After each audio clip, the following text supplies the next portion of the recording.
एक सुकून देने वाली खबर के साथ बुलेटिन की शुरुआत करते हैं। ऑपरेशन कावेरी के जरिए सूडान से बचाकर लाए गए हक्की पिक्की जनजाति के सदस्यों से प्रधानमंत्री नरेंद्र मोदी ने मुलाकात की। कर्नाटक के शिवमोगा में हुई इस मुलाकात में प्रधानमंत्री मोदी ने जनजाति के लोगों को याद दिलाया कि कैसे उनके पूर्वज महाराणा प्रताप के साथ खड़े थे। प्रधानमंत्री मोदी ने जोर देकर कहा कि अगर पूरी दुनिया में कहीं भी कोई भी भारतीय किसी भी तरह की कठिनाई में होगा तो सरकार तब तक चैन से नहीं बैठेगी जब तक कि समस्या का समाधान नहीं हो जाता। प्रधानमंत्री ने हक्की पिक्की जनजाति के लोगों से कहा कि वे देश की उस ताकत को याद रखें जो उनके लिए खड़ी थी। इस दौरान लोगों ने प्रधानमंत्री नरेंद्र मोदी को धन्यवाद दिया। इसके साथ ही लोगों ने प्रधानमंत्री मोदी को गाना गाकर भी सुनाया।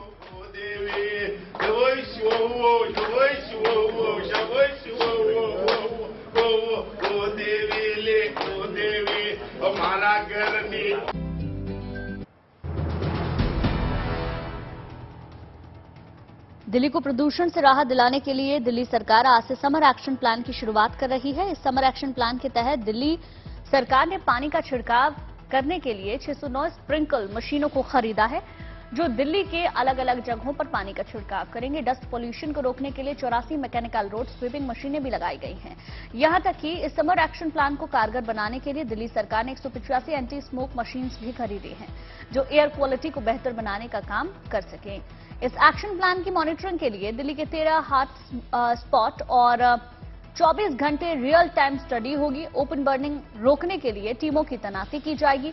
दिन में खुले में कूड़ा जलाने से रोकने के लिए 220 पेट्रोलिंग टीम बनाई गई है। इसी तरह रात के लिए 176 टीमें बनाई गई हैं। इंडस्ट्रियल एरिया में अवैध कूड़ा फेंकने से रोकने के लिए टीम तैनात की जाएगी। दिल्ली सरकार ने राजधानी में 52 लाख पौधे लगाने का लक्ष्य रखा है और इसके लिए ट्री प्लांटेशन पॉलिसी के तहत स्पेशल टीम का गठन भी किया गया है। उम्मीद है कि दिल्ली सरकार का ये समर एक्शन प्लान असरदार साबित हुआ तो दूसरे राज्यों के लिए भी बेहतर नजीर साबित होगा।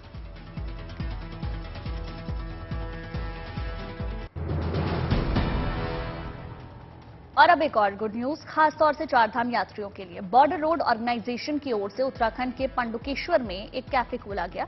बीआरओ का ये पहला कैफे है। इसमें बद्रीनाथ धाम और हेमकुंड साहिब की यात्रा पर आने वाले तीर्थयात्रियों के लिए खाने की बेहतर सुविधा दी जाएगी। सीमा पर सड़कों की देखरेख की जिम्मेदारी संभालने वाला बॉर्डर रोड ऑर्गेनाइजेशन की इस पहल की लोग जमकर तारीफ कर रहे हैं। इस कैफे का उद्घाटन रक्षा राज्य मंत्री अजय भट्ट ने वीडियो कॉन्फ्रेंसिंग के जरिए किया। बीआरओ की ओर से इस तरह के 75 और कैफे खोलने की योजना भी बनाई जा रही है जिससे यात्रियों को आसानी से ऐसे कई दूरस्थ इलाकों में भोजन की सहूलियत मिल पाए। पांडुकेश्वर, बद्रीनाथ, हेमकुंड साहिब जाने वाले लोगों के लिए अहम पड़ाव है। ऐसे में बीआरओ का कैफे खोलने का आइडिया खास तौर से पांडुकेश्वर के लोगों को काफी पसंद आ रहा है। वहीं जहां अमूमन सेना, आईटीबीपी के कैफे, रेस्टोरेंट्स या फिर कैंटीन में आम लोगों की आवाजाही नहीं हो पाती, ऐसे में पांडुकेश्वर में चारधाम यात्रा मार्ग पर बनाया गया ये बीआरओ कैफे अब सभी को अपनी सर्विस देने के लिए तैयार है।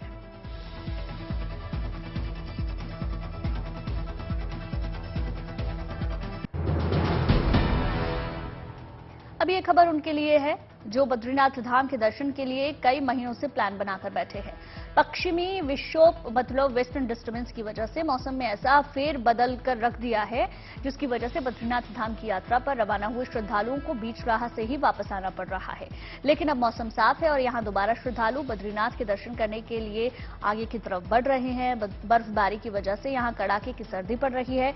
दर्शनार्थी राह पड़ने वाले हाट बाजार से जमकर खरीदारी करते हुए नजर आ रहे हैं। दुकानें सजी हुई हैं। इन दुकानों पर गर्म कपड़ों से लेकर जरूरत की हर चीज दर्शनार्थियों के लिए बिक रही है।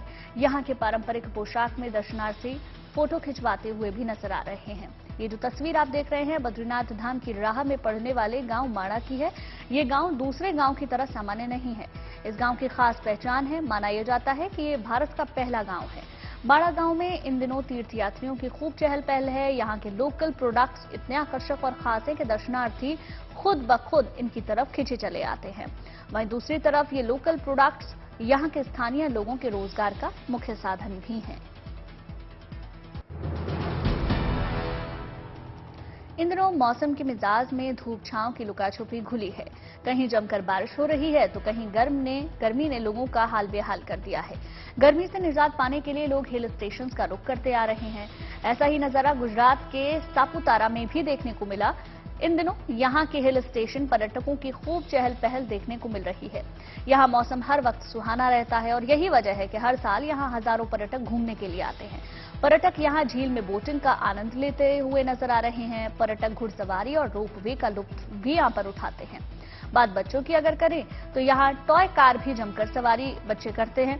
पर्यटकों से गुलजार ये हिल स्टेशन इन दिनों यहाँ के दुकानदारों के चेहरे पर मुस्कान की सबसे बड़ी वजह बना हुआ है। दुकानदारों का कहना है कि सैलानियों के बढ़ते फुटफॉल की वजह से बिक्री यहाँ पर काफी बड़ी है और आम दिनों के मुकाबले ज्यादा मुनाफा ये कमा पा रहे हैं। गुजरात सापुतारा के डांग जिले में एक बेहद ही खूबसूरत हिल स्टेशन है। ये जगह अपने हरे भरे जंगलों, पहाड़ों और झरनों की वजह से पर्यटकों की पहली पसंद में शुमार है। जनता की सुरक्षा में मुस्तैद रहने वाले पुलिस के जवान के इस हुनर को देखकर आप हैरान रह जाएंगे। पुलिस यूनिफॉर्म और गिटार का ये कॉम्बिनेशन जितना हैरान करने वाला है, वहीं इस जवान का संगीत उतना ही सुकून देने वाला है। जी हां, हम बात कर रहे हैं दिल्ली पुलिस के कांस्टेबल रजत राठौर की। वे आज अपने विभाग में ही नहीं बल्कि आम लोगों में भी मशहूर हो चुके हैं। सोशल मीडिया पर रजत की जबरदस्त फैन फॉलोइंग है। रजत के कई गाने सोशल मीडिया पर वायरल हो चुके हैं। इतना ही नहीं, बड़े बड़े सेलिब्रिटीज भी रजत की आवाज के दीवाने बन चुके हैं। अक्षय कुमार से लेकर टाइगर श्रॉफ तक कई सितारे रजत की दमदार आवाज की तारीफ कर चुके हैं। रजत बताते हैं कि बचपन से वो अपनी मां को गाना गाते हुए सुनते आए हैं। उनकी मां को गाने का बहुत शौक था और उनकी मां चाहती थी कि रजत भी सिंगर बने, लेकिन हालात के चलते वे ऐसा तो नहीं कर पाए। लेकिन अब अपने गानों से मशहूर होने के बाद उनका ये सपना भी पूरा हो गया है। तेरी शान पे सदके कोई धन है क्या, तेरी धूल से बढ़ के, तेरी धूप से रोशन, तेरी हवा पे जिंदा। कश्मीर की हसीन वादी में झेलम के किनारे सुरों की बहार बिखेर रहे ये सीआरपीएफ के जवान मृत्युंजय कुमार राय हैं। बिहार के रहने वाले मृत्युंजय कुमार राय पिछले 5 साल से कश्मीर में तैनात हैं। ये न केवल निष्ठा से देश की रक्षा की अपनी ड्यूटी को निभा रहे हैं, बल्कि अपनी मधुर गायकी से लोगों का दिल भी जीत रहे हैं। खास बात यह है कि मृत्युंजय राय ने हिंदी के अलावा कश्मीरी के भी लोकप्रिय गीतों को अपने सुर दिए हैं। मृत्युंजय इसलिए खास तौर से चर्चा में आए कि इनके गाए हुए कश्मीरी रोमांटिक गाने इन दिनों इंटरनेट पर खूब वायरल हैं। हालांकि कश्मीरी गीतों के बोल का ठीक ठीक उच्चारण करना मुश्किल है, लेकिन जिस शिद्दत से मृत्युंजय इन गानों को आवाज देते हैं, उनकी खूब तारीफ हो रही है। मृत्युंजय कुमार राय और उनके साथी सीआरपीएफ की उसी बटालियन में हैं जिसने एलएसी पर लद्दाख के हॉट स्प्रिंग में चीनी सैनिकों के दांत खट्टे कर दिए थे। अब कश्मीर में तैनात इसी बटालियन के ये जवान अपने सुरों से प्यार और अमन का पैगाम भी दे रहे हैं। कुछ पलवा मन मस्तान बनत मस्तान का क्या लगा दर्द ऐसा जगह, तीर ऐसा लगा दर्द।